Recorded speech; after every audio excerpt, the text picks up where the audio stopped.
Hi boys and girls, I'm back today with another story from William Joyce. This is the Fantastic Flying Books of Mr. Morris Lessmore. Morris Lessmore loved words. He loved stories. He loved books. His life was a book of his own writing, one orderly page after another. He would open it every morning and write of his joys and sorrows, of all that he knew and everything that he hoped for. But every story has its upsets. One day the sky darkened, the winds blew and blew.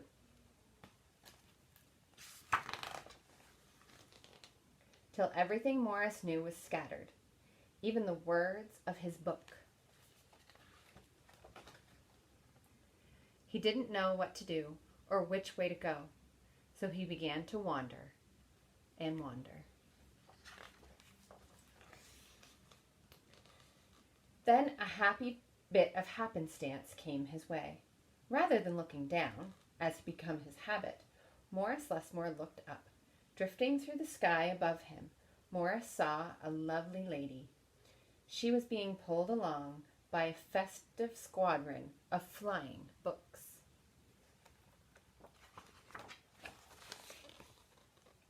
Morris wondered if his books could fly, but it couldn't. It would only fall to the ground with a depressing thud. The flying lady knew Morris simply needed a good story, so she sent him her favorite. The book was an amicable fellow and urged Morris to follow him. The book led him to an extraordinary building where many books apparently nested. Morris slowly walked inside and discovered the most mysterious and inviting room he had ever seen. It was filled with the fluttering of countless pages, and Morris could hear the faint clatter of 1,000 different stories, as if each book was whispering an invitation to adventure.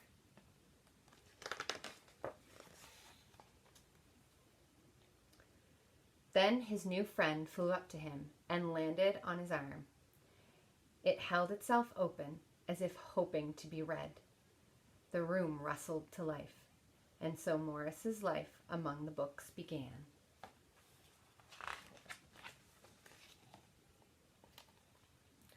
Morris tried to keep the books in some sort of order, but they always mixed themselves up. The tragedies needed cheering up and would visit with the comedies. The encyclopedias, weary of facts, would relax with the comic books and fictions. All in all, it was an agreeable jumble. Morris found great satisfaction in caring for the books, gently fixing their fragile bindings and unfolding the dog-eared pages of others. Sometimes Morris would become so lost in a book and scarcely emerge for days.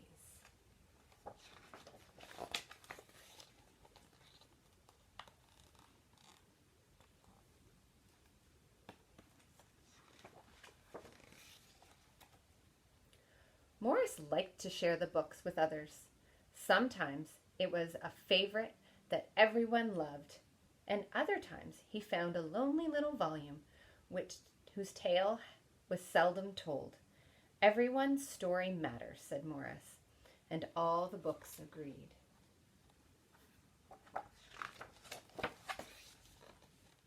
At night, after all the stories that needed telling had been told, and everyone had settled down to their proper places on the shelves, the great big dictionary would get in the last word.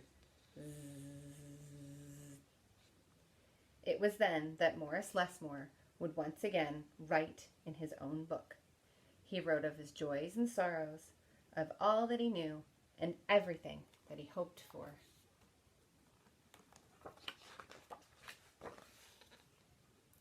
The days passed, and so did the months.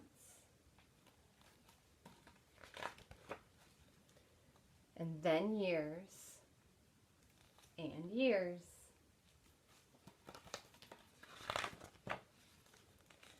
and Morris Lessmore became stooped and crinkly.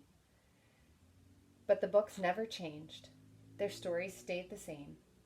Now his old friends took care of him the way he had once cared for them, and they read themselves to him each night.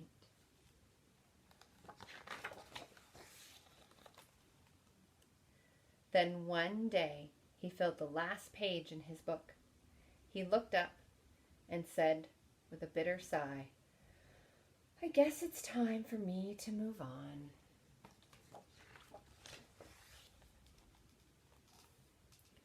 The books were sorry, but they understood. Morris put on his hat and took his cane. As he went to the door, he turned and smiled, then waved goodbye. "I'll carry you all in here," he said, and pointed to his heart.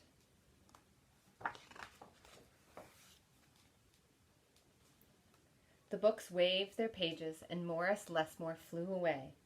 And as he flew, he changed back to the way he'd been that long ago day when they'd first met.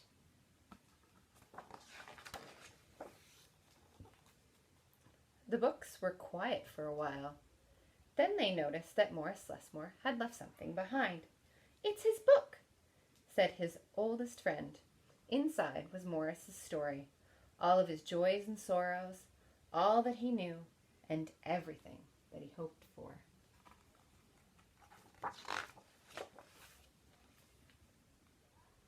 Then the books heard a small, expectant sound. There in the doorway was a little girl. She looked around with wonder. Then something fantastic happened. Morris Lessmore's book flew to her and opened its pages. The girl began to read.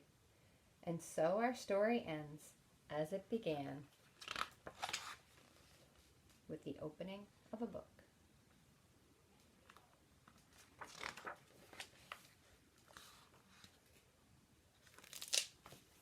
Thanks for joining me for a story today.